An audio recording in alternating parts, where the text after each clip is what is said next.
नमस्कार मित्रांनो, स्वागत आहे तुमच्या आवडत्या चॅनल के.पी. फार्मामध्ये. आज व्हिडिओमध्ये आपण पाहणार आहोत AIIMS common recruitment examination CRE 5 2026 मधील फार्मासिस्ट आणि फार्मासिस्ट ग्रेड 2 पदाची मेगा भरती. ह्या भरतीमध्ये AIIMS new Delhi, AIIMS Bhopal, AIIMS Jodhpur, Patna, Raipur, Rishikesh, Rajkot, Madurai आणि इतर अनेक केंद्रीय संस्थांमध्ये फार्मासिस्ट पदासाठी भरती जाहीर करण्यात आली. व्हिडिओ शेवटपर्यंत नक्की बघा, कारण मी तुम्हाला सांगणार आहे एकूण जागा किती, पात्रता काय असणार आहे, वयोमर्यादा काय, किती काय, परीक्षा पॅटर्न कसा असणार आहे, सिलेबस काय असणार आहे, अर्जाची अंतिम तारीख काय असणार आहे आणि निवड प्रक्रिया याबद्दल संपूर्ण माहिती. ठीक आहे. सर्वात आधी आपण जाणून घेऊया इम्पॉर्टंट डेट्स. इम्पॉर्टंट डेट्समध्ये बघा, जे स्टार्ट जे होणार आहे ते 13/6/2026ला स्टार्ट होणार आहे आणि 3/7/2026ला क्लोज होणार आहे. ठीक आहे. तर म्हणजे ऑलरेडी ते आता स्टार्ट झालेलं आहेत. त्यानंतर जी एक्झाम मोड जो असणार आहे, एक्झाम डेट, ती एक्झाम मोड तर CBT असणार आहे, कम्प्युटर बेस असणार आहे आणि एक्झाम डेट जी असणार आहे ती 25 ते 27 जुलै 25 ते 27 जुलैमध्ये असणार आहे, पण ती पण अजून टेंटेटिव्ह आहे. ठीक आहे. म्हणून इच्छुक उमेदवारांनी शेवटच्या तारखेची वाट न पाहता अर्ज आता सादर करून घ्या. ठीक आहे.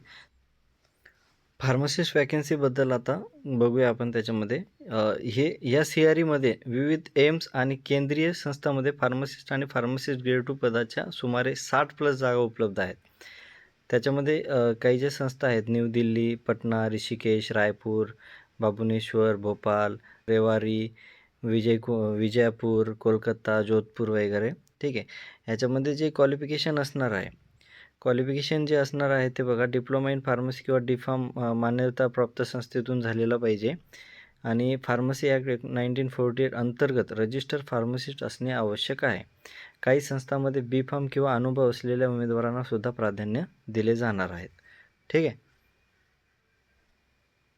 एज रिलॅक्सेशनचं बघायला गेलं तर वयोमर्यादा संस्थानुसार वेगवेगळी असणार आहे. बहुतेक एम्समध्ये 21 ते 27 वर्ष असणार आहे. काही संस्थांमध्ये 18 ते 30 वर्ष असणार आहे आणि CNCI कोलकातामध्ये 30 वर्षापर्यंत असणार आहे. आणि आरक्षणानुसार SC, ST, OBC, PWBD यांना शासन नियमानुसार सवलतसुद्धा मिळणार आहे. आणि सॅलरीचं जर बघायला गेलं तर लेवल 5 त्यांना लागू असणार आहे. त्यामध्ये जी प्रारंभिक वेतन जे अंदाजे असणार आहे ते 29,200 plus DA plus HRA plus TA, एकूण इन हँड सॅलरी जी असणार आहे साधारणतः 45,000 ते 60,000 रुपये प्लस प्रति महिना असणार आहे आणि संस्था आणि शहरानुसार ते बदलूही शकतात. ॲप्लिकेशन फीज बघा, ॲप्लिकेशन फीज जी असणार आहे जनरल आणि OBC कॅन्डिडेटसाठी 3,000 रुपये असणार आहे. SC ST कॅन्डिडेट, EWS कॅन्डिडेटसाठी 2,400 रुपये असणार आहे आणि पर्सन विथ डिसेबिलिटी असणार आहे ती एक्सटेम्प्टेड असणार आहे. ठीक आहे.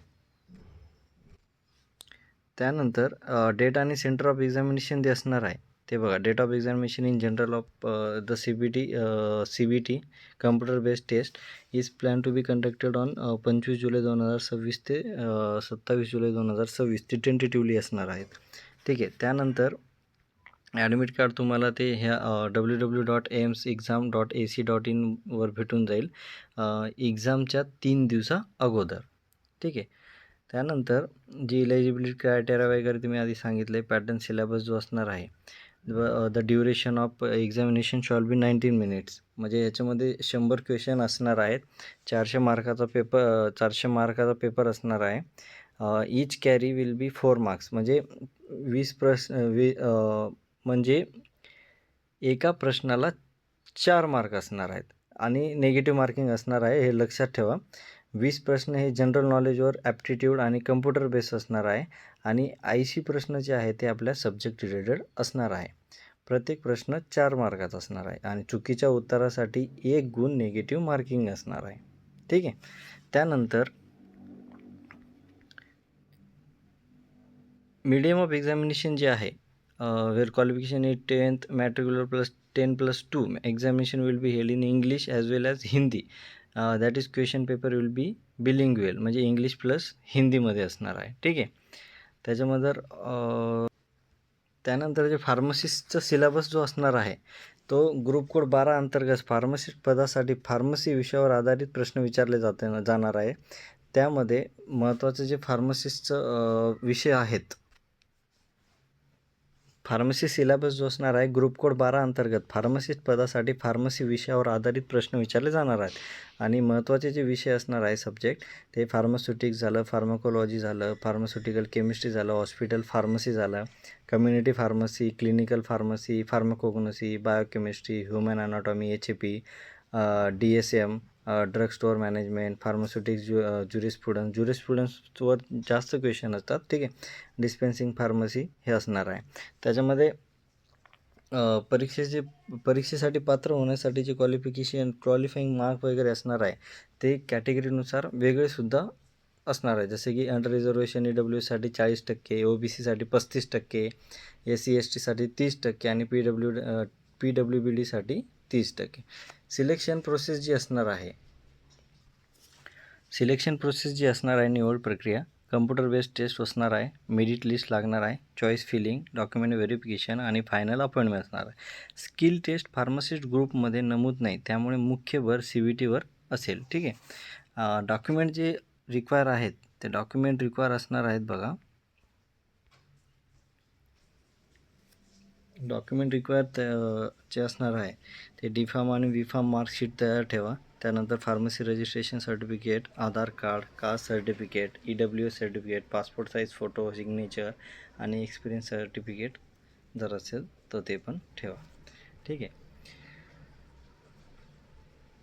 तर मित्रांनो, MCRE 5 2026 ही फार्मासिस्ट उमेदवारांसाठी वर्षातील सर्वात मोठ्या केंद्रीय सरकारी भरतींपैकी एक आहे.